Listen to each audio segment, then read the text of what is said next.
भाई स्कंद पुराण में, शिव महापुराण में लिखा है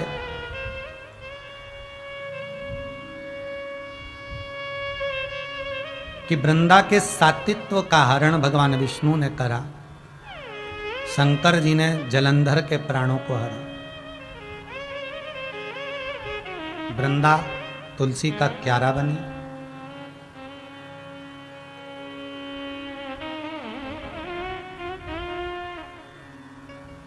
तुलसी का दल शंकर पर चढ़ता है, पर उसकी भी तिथि निश्चित है। वैकुंठ चतुर्दशी के दिन तुलसी का दल शिव पे चढ़ता है। कई पुराणों में आपको मिलेगा कि तुलसी समर्पित, तो वो तिथि निश्चित है। हाँ, ये जरूर होता है कि तुलसी की जो मंजरी होती है, तुलसी की जो मंजरी होती है, जो तुलसी के ऊपर लगी होती है, वो तुलसी की जो मंजरी होती है वो शंकर की सेवा में जा सकती है, वो शंकर भगवान को समर्पित हो सकती है। पर तुलसी का जो दल है, जैसे कि ये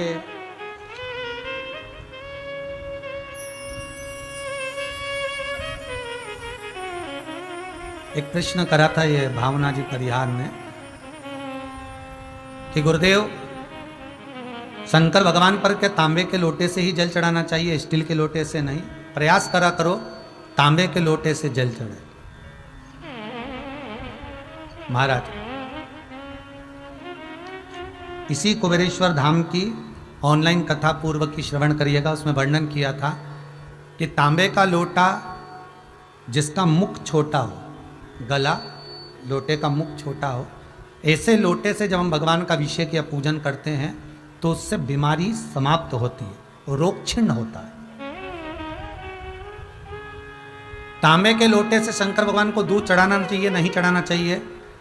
शास्त्र कहता है तांबे के लोटे से दूध चढ़ाने से पूत छिन्न होता है, इसलिए तांबे के लोटे से दूध ना चढ़ा। अगर दूध चढ़ाना है तो स्टील का पात्र ले लें, चांदी का पात्र ले लें, आदि दूसरे पात्र ले लें, पर तांबे के पात्र से दूध ना चढ़े। फिर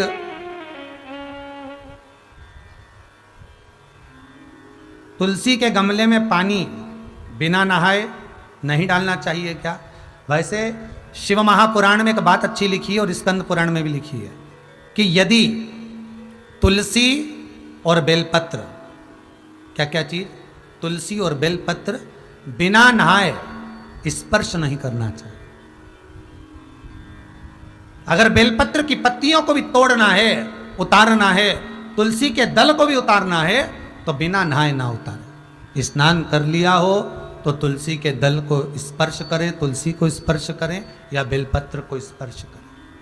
महाराज, बेलपत्र का भी स्पर्श बिना स्नान के नहीं किया जाता शिव महापुराण के अनुसार। एक प्रश्न किसी माहेश्वरी जी ने करा है इंदौर से, उन्होंने लिखा है कि हम जो पशुपति व्रत करते हैं, वो पशुपति व्रत जैसे आज पूरा हुआ तो एक व्रत छोड़ने के बाद दूसरा फिर कर सकते हैं क्या?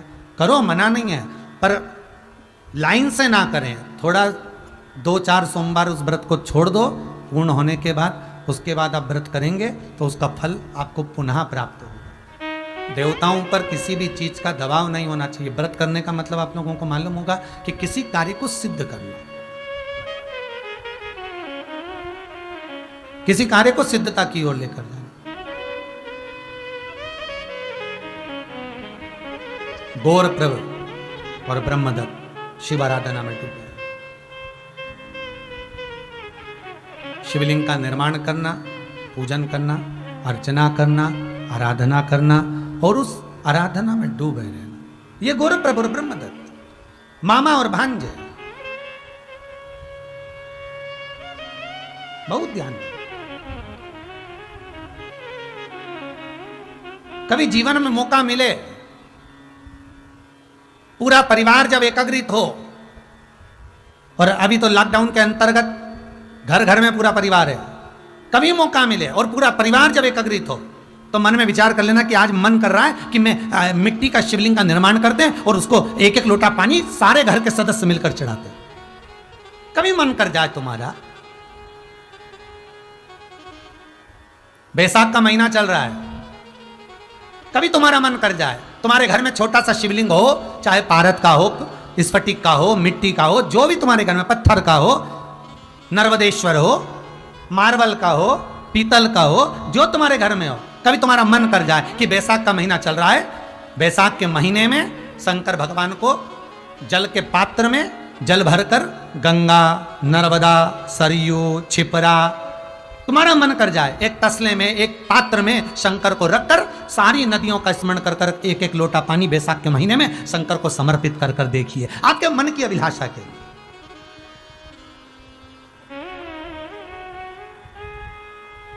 एक उत्सव मना कर देखिए, वो अपने ही घर में, कहीं दूसरी जगह नहीं जाना, तो अपने ही घर।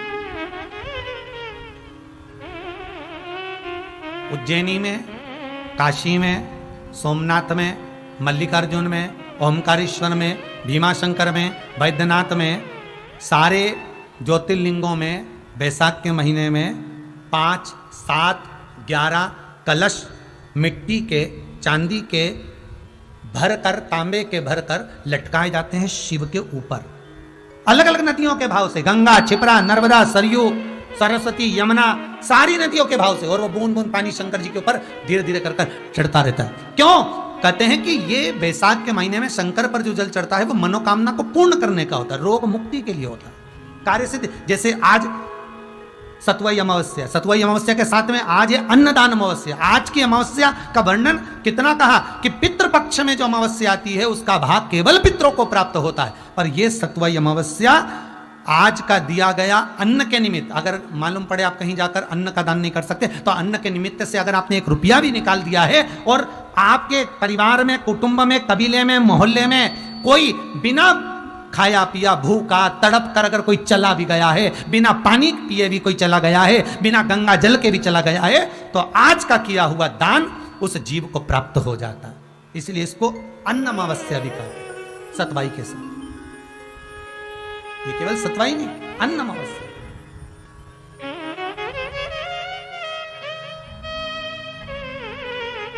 उसका भाव होता है। कभी मन करे तुम्हारा प्रयास करना, अपने घर में एक बर्तन ले लेना, बड़ा सारा तवेला, तसला, उसको रख लिया, उसमें शंकर जी रख लिया, नहीं हो तो अपने कहीं से मिट्टी ले लो, बाहर तुम्हारे बगीचा होगा, उसमें से छोटा सा शिवलिंग बना लो। आज पूरे घर के लोग 1-1 लोटा पानी चढ़ाएंगे, आज 1-1 लोटा पानी सब चढ़ाओ, तो चढ़ाओ। बैसाख का महीना है, भगवान शंकर को शीतलता प्रदान करें।